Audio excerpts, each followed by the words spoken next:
Masih temani ibunya, Zain Patinama belum bisa bergabung dengan timnas. Asisten pelatih timnas Indonesia, Nova Arianto, masih belum bisa memastikan kapan Zain Patinama dapat bergabung kembali dengan tim berjulukan skuad Garuda itu untuk Piala Asia nanti. Ditunggu ya, kami masih menunggu perkembangan kondisi ibu Patinama, ujar Nova pada hari Minggu 7 Januari.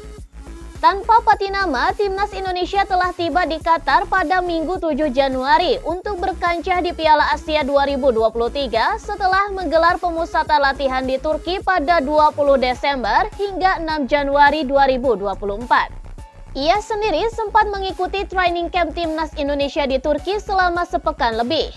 Namun, pemain kelahiran Lelystad, Belanda itu meminta izin untuk pulang kembali ke Belanda. Waktu itu pelatih timnas Indonesia Sinteyong mengatakan bahwa ia harus kembali ke Belanda karena ibunya mengalami masalah kesehatan. Ketika itu, Sinteyong pun memastikan bahwa Patinama bisa kembali secepatnya ke timnas Indonesia karena kondisi ibunya telah membaik.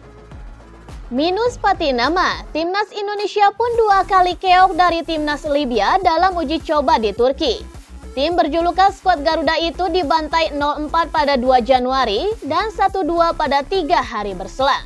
Jujur ada masalah kesehatan ibunya, jadi akhirnya dia kembali ke Belanda, ujar Sinteyong pada awal Januari. Namun Patinama sendiri sudah mengabarkan bahwa ibunya tidak apa-apa, jadi saya mengizinkan dia untuk kembali ke Belanda lebih dulu supaya psikologisnya lebih stabil. Tapi ia pasti akan kembali secepatnya, jelas Sinteyong. Posisi fullback kiri yang biasa ditempati Patinama, Sinteyong sendiri masih punya 2 pemain lagi, dan keduanya adalah Pratama Arhan dan juga Edo Febriansyah.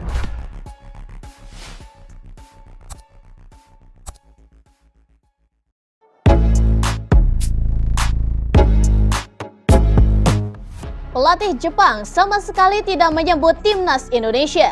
Timnas Indonesia yang tergabung di grup D Piala Asia 2023 bersama Irak, Jepang, dan juga Vietnam menjadi tim yang paling diremehkan oleh pelatih Jepang, Hajime Moriyasu. Ia seolah menganggap timnas Indonesia tidak mengikuti kontestasi Piala Asia 2023. Hal itu setelah ia hanya menyebut Irak dan juga Vietnam sebagai tim yang diwaspadai tanpa sekalipun menyebut timnas Indonesia. Jepang sendiri akan melakoni laga perdana melawan Vietnam pada 14 Januari, kemudian akan menghadapi Irak pada 19 Januari di laga kedua. Lalu pada pertandingan terakhir akan menghadapi timnas Indonesia. Terkait 3 pertandingan yang akan dijalani Samurai Biru dengan 3 lawan yang berbeda tersebut, pelatih Jepang sama sekali tidak menyinggung pasukan Sinteyong. Pasukan Garuda sendiri seolah diabaikan dan dianggap sebagai tim yang tidak berbahaya bagi Hajime Moriyasu. Ia pun hanya menyatakan tidak suka dengan pertandingan pembuka dan dirinya menyebut akan berhati-hati saat pertandingan pembuka menghadapi Vietnam pada 14 Januari nanti. Saya adalah orang yang tidak suka pertandingan pembuka dalam sebuah turnamen, kata Hajime seperti dikutip dari media Irak Win pada Jumat lalu. Jadi kami akan memainkan pertandingan ini dengan sangat hati-hati dan melakukan yang terbaik.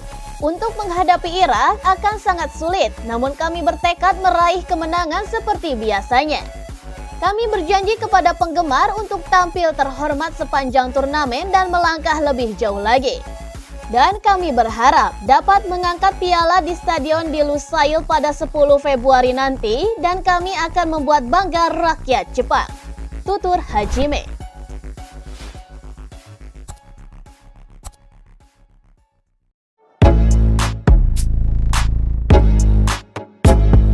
Sinteyong tegaskan Indonesia harus lolos 16 besar. Pelatih timnas Indonesia Sinteyong menegaskan timnya harus memanfaatkan tampil di Piala Asia nanti. Dan lolos ke babak 16 besar harus dicoba semaksimal mungkin. Timnas Indonesia sendiri akan memulai petualangannya di Piala Asia dengan menghadapi Irak pada 15 Januari mendatang. Lalu akan berjumpa dengan Vietnam pada 19 Januari dan terakhir melawan Jepang pada 24 Januari. Melihat komposisi grup D, bukan perkara mudah untuk Indonesia bisa bersaing. Tetapi Sinteyong berharap mereka setidaknya bisa lolos ke babak 16 besar. Target Indonesia di Piala Asia nanti adalah melaju ke babak 16 besar dan kami harus bisa melakukannya. Saya adalah pelatihnya, kata Sinteyong dikutip dari media Korea Selatan Sport Chosun. Sejak kami lolos ke Piala Asia, saya pikir akan sangat bagus jika saya bisa maksimal dan berkontribusi dalam pengembangan sepak bola Indonesia, ujarnya menambahkan. Ada 3 skema untuk sebuah tim bisa lolos ke babak penyisihan Piala Asia. Pertama, menjadi juara grup, lalu runner-up, dan menjadi salah satu tim peringkat ketiga terbaik. Ia pun memprediksi akan sulit untuk Indonesia bertemu dengan Korea di fase penyisihan. Sebab ia yakin setidaknya Korea bisa mengakhiri fase grup di grup E sebagai yang terbaik. Dengan komposisi grup saat ini, kami mungkin tak akan jumpa Korea di babak 16 besar.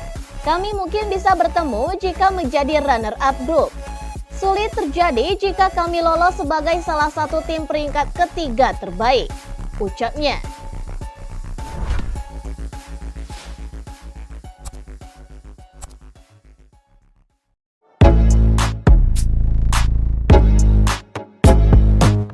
Erick Thohir sebut laga kontra Iran jadi uji mental.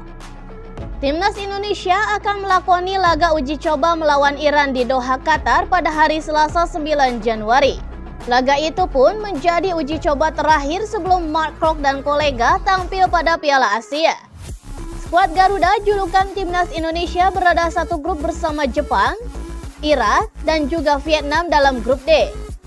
Piala Asia ini akan berlangsung 12 Januari hingga 10 Februari mendatang.